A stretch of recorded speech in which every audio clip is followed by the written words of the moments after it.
I covered all of my brother's med school costs after our parents claimed they couldn't help. Then he told them I was just settling and owed him a luxurious life after graduation. They didn't realize I'd already cut him off until the dean reached out. This is a story about how I became the family ATM, how I lost myself, and the day I finally hit rock bottom and fought back. It's a story about the devastating cost of being the good daughter, and the shocking truth I uncovered when I finally put myself first. It was 11 p.m., the glowing screen of my phone cutting through the dim light of my office. Another client's tax return, nearly done, and then a notification. Mom's group text. Sunday dinner. Big news from Camden. Vivian, bring those tuition payment forms we discussed. So proud of my baby boy. My baby boy. That's Camden. And I'm Vivian, the elder sister who'd been paying every single cent of his medical school tuition for the past 4 years. Every single cent. My laptop screen blurred as I blinked away the exhaustion. The burning in my eyes a constant companion after my 9 to 5 at the investment firm, followed by these late nights of freelance accounting. The stack of instant coffee cups beside me told the silent, bitter story of my typical Wednesday. You coming to bed soon? My roommate, Ruby, called from the hallway, her voice laced with concern. It's getting late. Just one more return, I replied, a lie we both knew I'd repeat an hour later. Then my phone buzzed again. This time it was Camden. Sis, can't wait to tell you everything Sunday. By the way, my rent's due next week. Same account. I stared at the message, my thumb hovering. For years of these casual money requests. Just until I graduate morphed into just until residency. And now, what next?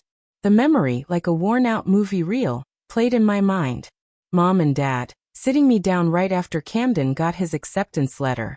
Their faces were a particular blend of pride and worry. We just can't afford it, Mom had said, wringing her hands. But he's so brilliant, Vivian. He could be such an amazing doctor. Dad had cleared his throat awkwardly. You're so responsible with money, sweetheart. Always have been. And you're doing so well at your job. I'd agreed, of course, before they even asked. Because that's what good daughters do, right?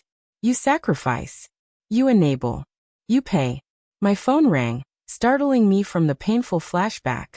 It was Ruby. I can't hear you thinking from my room, she said when I picked up. What's wrong? Family dinner Sunday. Mom wants me to bring tuition paperwork again. There was a loaded silence. Viv, you've already paid for. I know. And your promotion? I know, Ruby. Another pause. Want me to come with? I could fake an emergency halfway through. I laughed despite myself, a weak, humorless sound. Thanks, but I'll manage. It's just dinner. After hanging up, I opened my banking app. The numbers stared back, mocking me. My savings account, barely breaking 5 figures. My investment account, depleted from the last tuition payment. My retirement fund? Better not to look. My phone pinged again. Another message from Mom. Don't forget the forms. Camden's so excited to discuss his future plans. Future plans. The words sat heavy and cold in my stomach. I opened my desk drawer and pulled out a folder labeled Camden Medical School. Inside, neat rows of numbers, each one representing another piece of my life I'd sacrificed for my brother's dream. Tuition payments, book fees, rent checks, car insurance, all meticulously documented in my accountant's precise handwriting. Ruby appeared in my doorway, arms crossed. You know what your problem is? My inability to say no? Your inability to see how much you're worth. She walked over and gently closed my laptop. Bed. Now. Whatever Sunday brings, you'll need sleep to face it. I nodded, but as I got ready, Mom's text kept flashing through my mind. Bring those forms. Like I was just the family banker. The ATM with a pulse. The next morning at work, my supervisor, Fiona, stopped by my desk. Vivian, that analysis you did for the Morgan account, brilliant work. Have you given any thought to that senior position we discussed? I felt a familiar pang of regret. A longing for a different life. I'm still considering it. It would mean relocating to the Boston office, she continued, but the salary increase would be substantial. My heart raced at the possibility, a flicker of hope igniting. Then my phone buzzed. Another text from Camden about Sunday dinner. I'll let you know soon, I told Fiona, but we both knew what my answer would be. It had been the same answer for 4 years. Not now. Not yet. Maybe next time. As I watched Fiona walk away, something shifted inside me. Maybe it was the weight of all those late nights finally catching up. Maybe it was the crushing realization that I'd turned down 3 promotions in 4 years. Or maybe, just maybe, it was finally time. I picked up my phone and typed a response to Camden. Yes, I'll bring the forms on Sunday. But for the first time, I wasn't sure what I'd be signing. Ruby's words echoed in my head. Your inability to see how much you're worth. Sunday was coming, and something told me it wouldn't be just another family dinner. Mom's pot roast filled the house with a familiar, suffocating aroma as I stepped through the front door. The dreaded folder tucked under my arm. The good china was out. Always a sign that Camden was the focus of tonight's celebration. There's my responsible girl. Mom rushed to hug me, then immediately reached for the folder. Let's get the boring paperwork out of the way before dinner. I held on to it. Maybe we should eat first. Camden bounded down the stairs, a designer watch glinting on his wrist. A graduation gift to himself, conveniently charged to my credit card last month. Sis, wait till you hear my news. Dad emerged from his study, newspaper tucked under his arm. There's my 2 successful children, he said, but his proud smile was aimed solely at Camden. We gathered around the dining table. Mom's best tablecloth, steaming dishes, and my favorite red wine. A bad sign. Mom only served my preferred wine when she wanted something. So, Camden started, barely waiting for everyone to sit. I have decided on my specialty track. Oh honey, tell them. Mom practically bounced in her seat. Neurosurgery. He beamed. It's incredibly competitive, but Dr. Phillips says I have real potential. That's ambitious, I said carefully, my mind already calculating the extra years of training, the extra cost.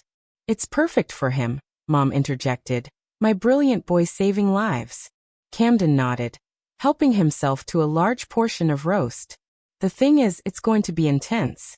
Like really intense. I won't have time for any side jobs during residency. The room went quiet, save for the clink of silverware. I felt it coming. Actually, he continued, I'll need to focus completely on my studies. No distractions. You understand, right, Viv? I set down my fork, the metal clattering slightly against the plate. Understand what? Well, you've been so amazing with handling all the, practical stuff. And since you're settled in your career. Settled.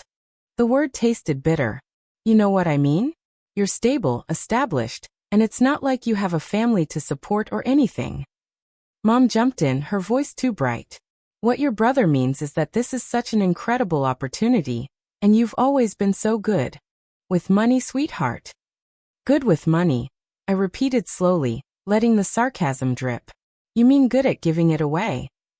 Now Vivian, Dad warned, his tone carrying that familiar, don't rock the boat edge.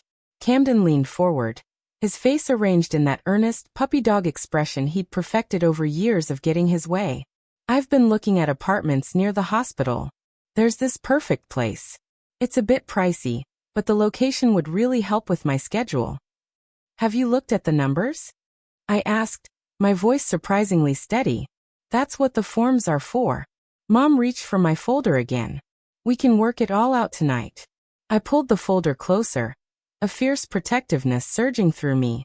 These aren't approval forms. What do you mean? Camden's smile faltered. I opened the folder and, with a tremor in my hands, spread out 4 years of receipts, bank statements, and transfer records across Mom's precious tablecloth. This is everything I've paid for. Every dollar. Every cent. Vivian, please, Dad started, but I cut him off. $432,000. I said it clearly, letting the number hang in the air. That's not including the car, the rent, or the credit cards. The silence was deafening, thick with unspoken accusations and the bitter taste of my own sacrifice. But that's what family does, Camden said weakly, a desperate plea in his voice. We support each other. Support. I laughed, and the sound surprised even me. It was raw, unhinged. When's the last time any of you asked about my life, my dreams? Did you know I was offered a promotion last week? That's wonderful, dear, Mom said quickly, her eyes darting between me and the incriminating papers. But right now we need to focus on Camden, like always. I finished, standing up, gathering the papers. I'm done. Done? Camden's voice cracked, bordering on panic. What do you mean done? I mean done. Finished. No more payments. No more support. No more putting my life on hold. You can't do this. Mom's voice rose, shrill and indignant. He's your brother. Yes, he is. And he's also an adult who can figure out his own finances. I walked to the door, then turned back, a ghost of a smile touching my lips. Oh, and Camden? Hope you enjoyed the Last Supper. Vivian. Mom called after me, her voice laced with fury. Don't you dare walk out. What will people think? I paused at the door, one hand on the knob. They'll think exactly what I should have realized years ago. That I'm not an ATM. I'm a person. The drive home was a blur, my phone vibrating relentlessly with messages. Mom, Dad, Camden, all demanding I come back, all insisting I was being selfish. When I walked into my apartment, Ruby took one look at my face and grabbed 2 wine glasses. That bad? She asked softly. Actually, I said, a strange lightness in my chest. I think it was exactly what needed to happen. My phone buzzed again. Fiona this time. Still interested in that Boston position?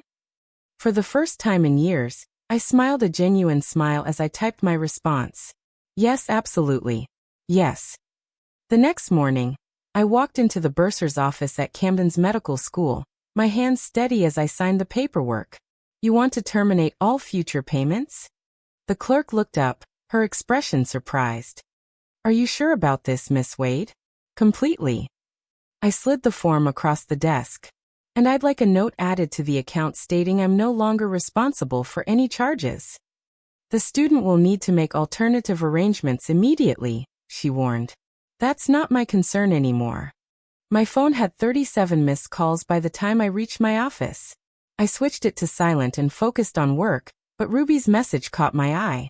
Lunch. You look like you need to talk. We met at our usual cafe, Ruby ordering us both extra-large coffees. Spill, she demanded. I did it. I cut him off completely. Finally. Ruby practically shouted, drawing looks from nearby tables. Sorry, but seriously, it's about time. What triggered it? Remember my 20th birthday? I asked, a bitter memory resurfacing. The one where your mom turned your party into a fundraiser for Camden's medical books. Ruby nodded. Or last Christmas, when I couldn't go on that ski trip with you because Camden needed new winter tires. Or the time. Okay, I get it, Ruby interrupted, her expression softening. But why now? Because I'm tired of being the family ATM. Did you know Camden spent $300 on a watch last month? On my credit card. Meanwhile, I'm eating ramen to make rent. Ruby's phone buzzed. She glanced at it and frowned. Viv, you might want to check social media. I pulled up Instagram to find Camden's latest post. A somber selfie, an even more somber caption. Sometimes the people who should support you the most are the ones who hurt you deepest. Hashtag toxic family, hashtag bad boundaries, hashtag healing. He's playing victim. I laughed incredulously. Classic. Your mom's commenting on it too, Ruby pointed out. Praying for you, my sweet boy. Some people just don't understand family loyalty. My coffee suddenly tasted bitter. $20 says she wrote that from her house that I helped refinance last year. Back at work, Fiona called me into her office. About Boston, she started. I want it, I said firmly. If the offer still stands. It does, but it means moving in 3 weeks. Are you sure your family obligations won't be an issue? No obligations anymore. I straightened in my chair. I'm free to focus on my career. My phone lit up with a call from an unknown number. When I answered, a professional voice spoke. This is Dean McKenzie from the medical school. Do you have a moment to discuss Camden Wade's account? I've already spoken with the bursar's office, I replied, my voice cool. Yes, about that, she paused. Your brother's enrollment status is now in jeopardy. He's claiming there must be some mistake. There's no mistake. I'm no longer funding his education. I see. Another pause. You should know he's been quite vocal about the situation around campus. Let me guess, I said, a dry smile touching my lips. He's telling everyone his cruel sister abandoned him. Something like that. The dean's tone softened, though his version doesn't quite match our financial records. After hanging up, I opened my laptop and created a new folder. Evidence. Into it went screenshots of every transaction, every manipulative text, every guilt-tripping email from the past 4 years. Ruby appeared at my desk. Your mom's calling me now. What did she say? That I should talk some sense into you? That Camden's future is at stake. Ruby rolled her eyes. I told her I fully support your decision and hung up. My email pinged. A message from Dad. Princess, please reconsider. Your mother's beside herself. Camden's devastated. This isn't like you. That's the problem, I muttered. Everyone thinks they know exactly what I'm like. Ruby perched on my desk. Remember when you wanted to start your own consulting firm? 3 years ago, I nodded. Right before Camden's first tuition payment was due. You could do it now, she pointed out, with the Boston salary. My phone buzzed again. A text from Camden. The dean called me in. There. Threatening to suspend my enrollment. Is this what you wanted? To ruin my life? I showed Ruby the message. Watch how fast this becomes my fault. Let them spin it however they want, she said. You know the truth. I looked at the Boston offer letter on my screen, then at the growing folder of evidence on my desktop. For years, I'd been the family's backbone, their safety net, their silent supporter. But as I typed my acceptance email to Fiona, I realized something profound. Silence had been my chains. And I wasn't just breaking free. I was about to get loud. My phone lit up with another call from the dean's office. This time, I smiled as I reached for it. The reckoning was just beginning. By the way, if you're still with me, still reeling from that incredible journey, you know these stories only get wilder. So make sure to hit that subscribe button. You won't want to miss what happens next. Miss Wade, I'll be direct. Dean Mackenzie's voice was crisp through the phone. Your brother's tuition payment is now 2 weeks overdue. Without immediate resolution, he'll be placed on financial suspension. I understand, I replied, keeping my voice neutral. But as I explained to the bursar's office, I'm no longer responsible for Camden's expenses. He seems to think otherwise. He's been quite insistent that this is a temporary misunderstanding. I could almost imagine Camden's practice charm, his rehearsed smile.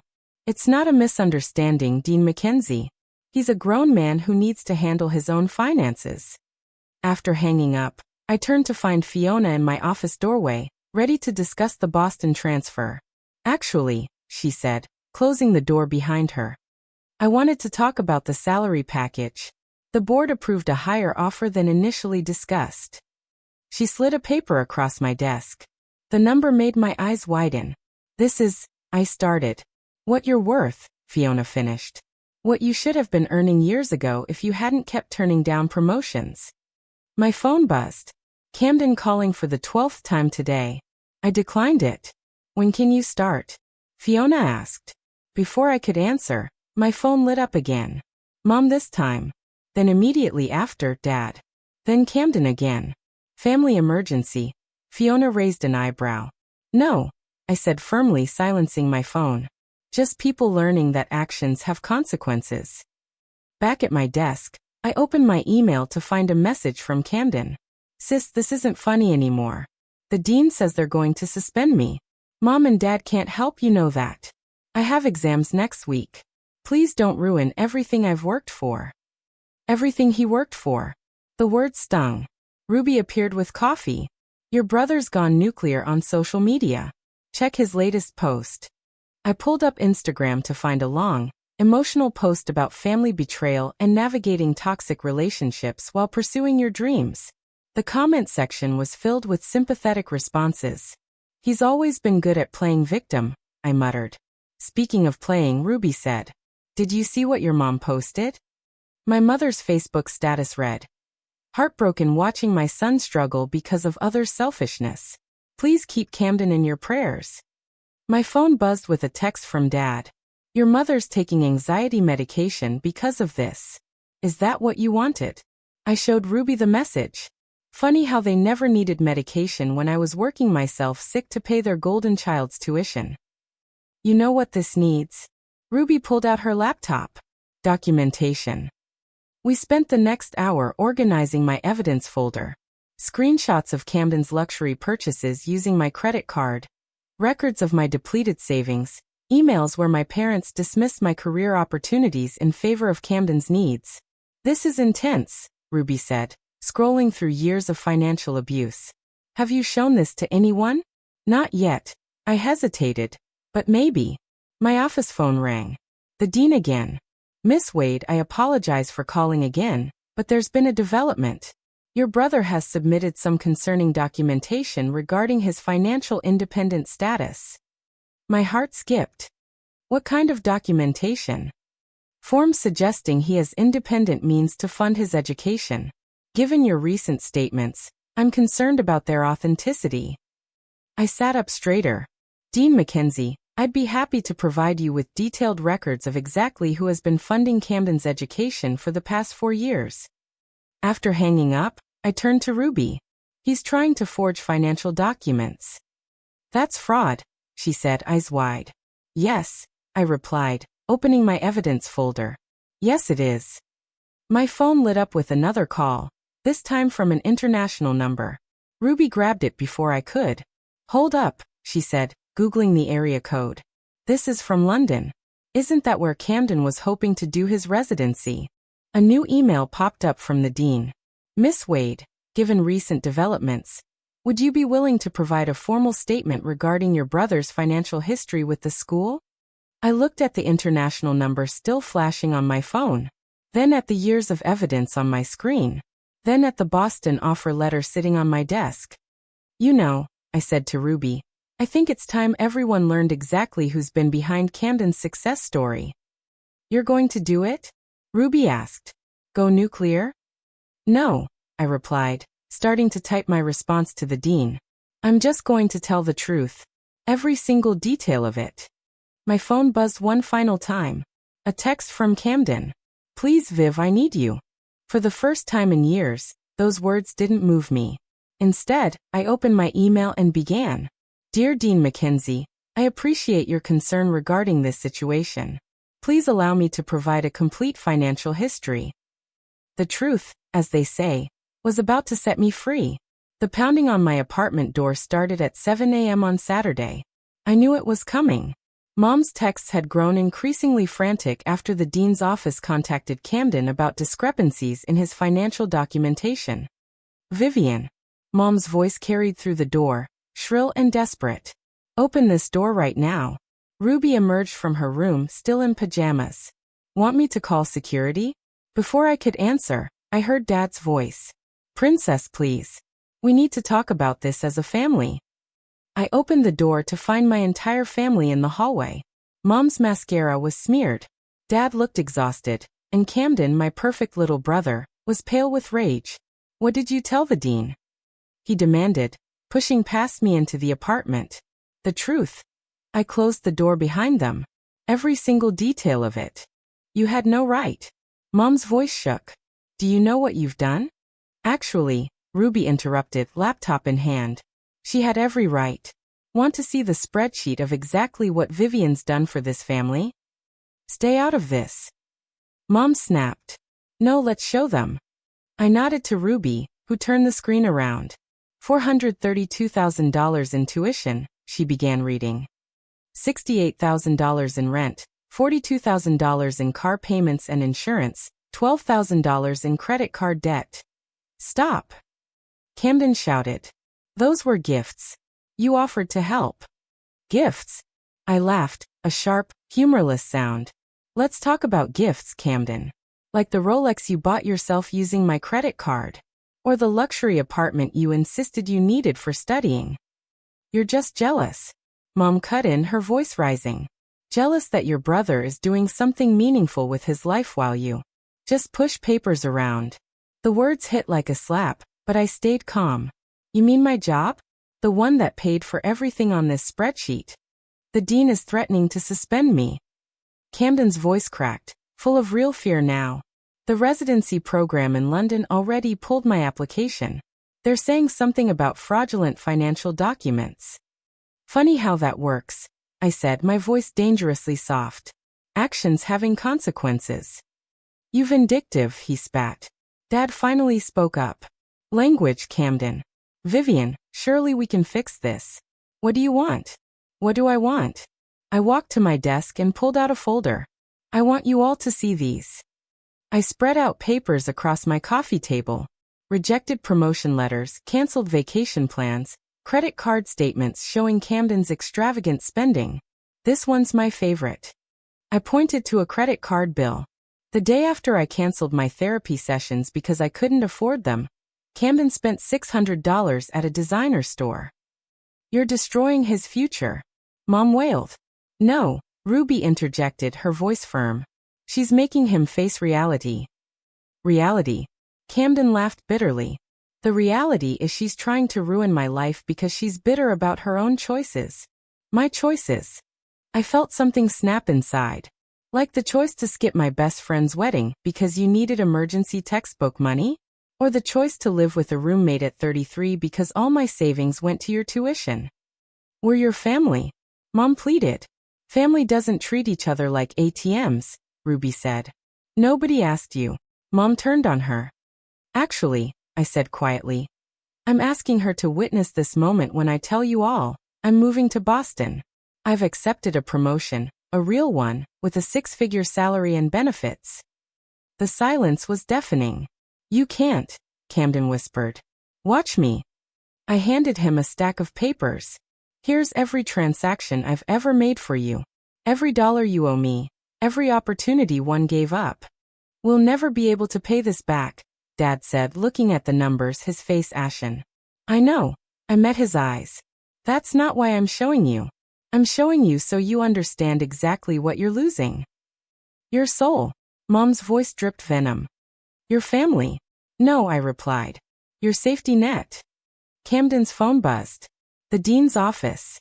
His face went white as he read the message.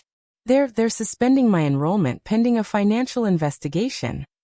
Actions, I repeated softly, have consequences. Please, he looked up, tears in his eyes. I'll do anything. Just tell them it was a mistake.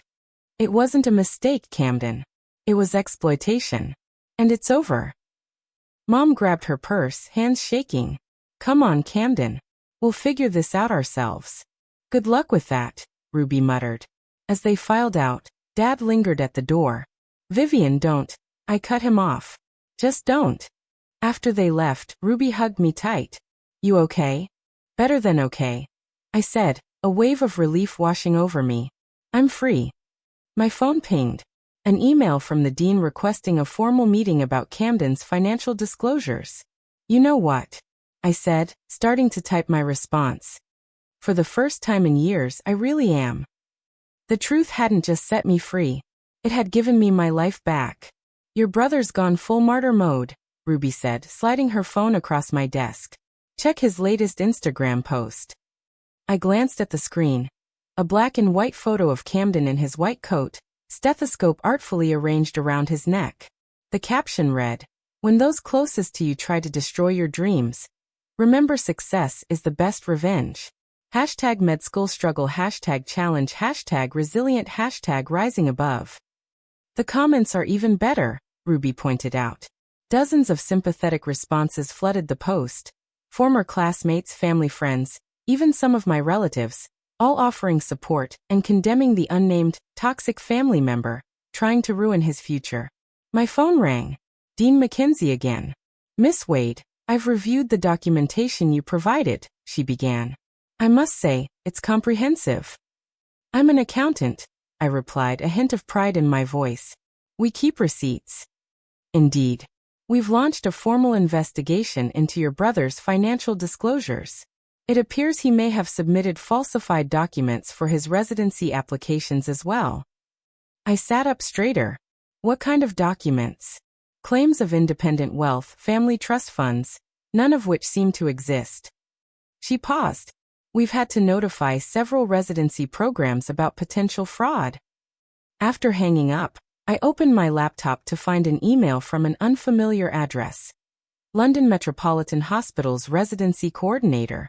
Dear Miss Wade, we're reaching out regarding Camden Wade's financial documentation. Ruby read over my shoulder. He tried to fake financial documents for international programs. That's not just unethical, that's illegal. Speaking of illegal, I said, opening my banking app. Look what I just found. There it was, a pending transfer from my account to the medical school's bursar office. When I hadn't authorized. He still has your banking password. Ruby gasped. Not anymore. I quickly called the bank, reporting the unauthorized access and changing all my credentials. My phone buzzed with a text from Mom. Hope you're happy. Camden's meeting with the academic board tomorrow. His whole future is at stake. Before I could respond, another message popped up. This time from an old family friend. Just saw Camden's posts. How could you do this to your own brother? He worked so hard. Worked hard spending your money maybe, Ruby muttered. I opened my email and began composing a message to Dean Mackenzie, attaching additional bank statements showing Camden's spending habits. What are you doing? Ruby asked. Making sure they have the full picture. I continued typing. If Camden wants to play victim on social media, fine, but the school should know exactly who they're dealing with. My phone lit up. Fiona calling about Boston. Your apartment's ready whenever you are, she said. The team's excited to have you start next month. Perfect timing, I replied, watching another notification pop up from the dean's office. After hanging up, I checked my email. The subject line made my heart stop. Urgent. Academic Integrity Investigation, Camden Wade. The dean's message was clear. Camden was being called before the academic board to address serious concerns about ethical conduct and financial misrepresentation. Ruby whistled low. That's going to leave a mark. He did this to himself, I said, but my hands shook slightly as I typed my response, confirming I would attend as a witness if needed. My phone buzzed. Again. Dad, this time. The neighbors are asking questions. Your mother can't show her face at church. Please, princess, make this right. I showed Ruby the message. Funny how they're more worried about their reputation than their son's fraud. Speaking of reputation, Ruby pulled up a local news website. There, in the education section, was a small headline. Medical school launches investigation into student financial fraud. No names were mentioned, but the timing was clear. It's going to get worse before it gets better, I said, starting to pack up my desk. You're not having second thoughts, are you? I paused, looking at the photo frame on my desk. Me at my college graduation, beaming, before all this started. No, I said firmly. I'm having first thoughts. For the first time in years, I'm thinking about myself. My email pinged one final time for the day. Camden's girlfriend. How could you betray him like this? He's your brother. He was going to propose to me after graduation. I closed my laptop, thinking about the designer watch he'd bought himself with my money. The one he'd probably planned to give her. Ready to go home? Ruby asked. Actually, I said, pulling up apartment listings in Boston. I'm ready to start looking for my new home. The next morning's headline would read, Local medical student suspended amid financial investigation. But for the first time, I didn't feel responsible for fixing someone else's mess. Sometimes the kindest thing you can do for someone is let them face the consequences of their own actions. The medical school's conference room felt colder than it should have been in late spring. I sat across from the academic board, my evidence folder open in front of me, while Camden slumped in his chair at the other end of the table. Let's begin, Dean Mackenzie said, shuffling her papers. Mr. Wade, we're here to address serious concerns about financial misrepresentation and potential fraud. Mom and Dad sat behind Camden, Mom clutching her designer handbag, another gift funded by my credit card. The irony wasn't lost on me.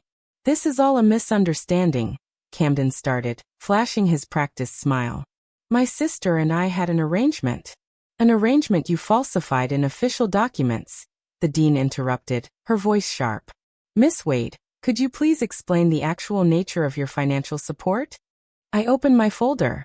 For the past 4 years, I've paid all tuition and living expenses. Camden had no independent means of support, despite what his residency applications claimed. That's not true. Mom burst out. We helped. Mrs. Wade. Dean Mackenzie warned. Please refrain from interrupting. I pulled out the bank statements. Every payment came from my accounts. I have records of every transaction, including personal expenses Camden charged without authorization. The board members passed the documents around, their expressions growing grimmer with each page. Mr. Wade, one of them spoke up. You claim to have access to a family trust fund in your London residency application. Camden's face went pale. I was going to set one up. With what money? I asked quietly, my voice cutting through the tension. The money you took from my accounts? The room fell silent except for Mom's muffled sobs. The board has reviewed all evidence, Dean Mackenzie announced.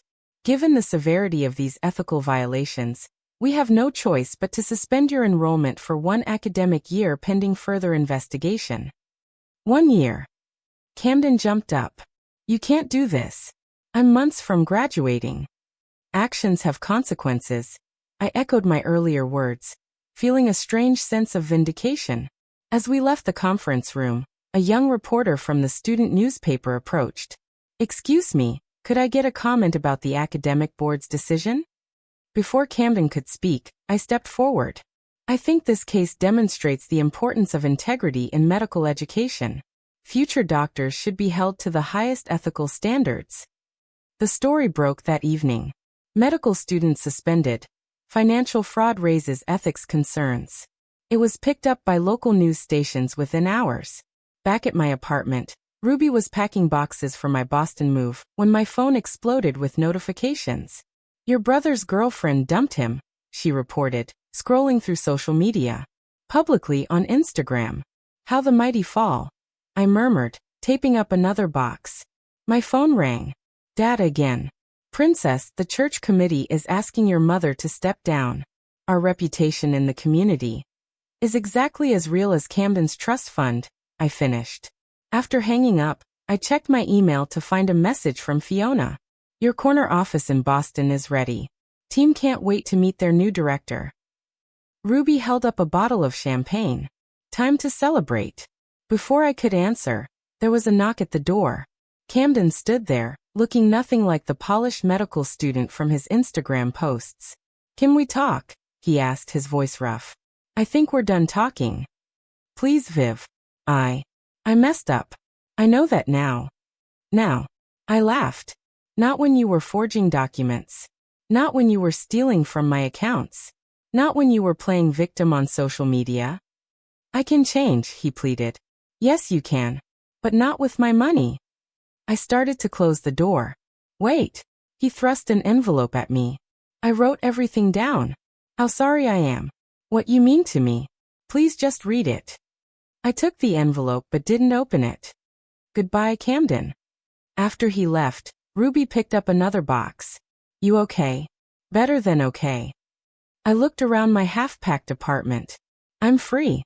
My phone pinged with a final email from Dean Mackenzie. Miss Wade, thank you for your courage in coming forward. Your testimony will help establish stronger ethical guidelines for our program. I placed Camden's unopened letter in a box labeled Passed and sealed it shut. The next morning's headline read, Local Family's Social Standing Shaken by Medical School Scandal. Mom's church friends were already gossiping. Dad's golf buddies were suddenly too busy to play. But as I loaded the last box into my car, ready for my drive to Boston, I felt only lightness. The weight of family obligation had been replaced by something better. Self-respect. Ruby hugged me goodbye. Show them what you can do when you're not carrying everyone else. I smiled, starting the engine. I planned to. The rearview mirror showed my old life growing smaller. Ahead lay Boston, a corner office, and a future that was finally completely my own. The Boston skyline glittered through my office window as I reviewed the latest quarterly reports.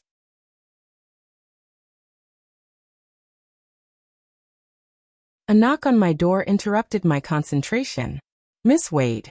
My assistant poked her head in. There's someone here to see you. Says she's from your old hometown. I looked up to find a young woman, barely 20, clutching a folder similar to the one I'd carried into the bursar's office that day. I'm Sarah, she said nervously. I read about your story in the Medical Ethics Journal, about standing up to your brother and the financial fraud. I gestured for her to sit. What can I help you with? My sister's doing the same thing to me, she burst out, tears welling. Making me pay for her law school, her apartment, everything. Our parents say it's my duty because I have a good job, but I'm drowning in debt. I opened my desk drawer and pulled out a familiar folder. My evidence file, now used as a template for others in similar situations. First, I said, we document everything. As I helped Sarah organize her financial records, my phone lit up with a text from Ruby. Your brother's latest update. Thought you should see it. Camden's post showed him in scrubs at a small rural clinic. Starting over isn't easy, but sometimes hitting rock bottom teaches you who you really are. Grateful for this second chance as a medical assistant. #humility #personal growth. Looks like someone finally learned about honest work, I murmured. Director Wade. My assistant appeared again. Your investment team is ready for the presentation. I walked into the conference room where my team waited to present their analysis. As I listened to their confident voices, I remembered my own voice, shaking, in that medical school conference room. My phone buzzed. Mom's first message in months. The church committee asked about you. I didn't know what to say. I replied simply, try telling them the truth. After the meeting, I had lunch with my new mentor, a senior VP who'd taken me under her wing. The board's impressed with your division's performance, she said. They're talking about expanding your team. I'm thinking of starting a foundation, I told her, for siblings trapped in financial abuse situations, like Sarah this morning, using your story to help others. She smiled. That's turning pain into purpose. Back in my office, I found an email from Dean McKenzie. Thought you'd want to know. We've implemented new financial verification procedures. We're calling it the Wade Protocol. Your stand changed things. My assistant brought in the afternoon mail, including a thick envelope from my father.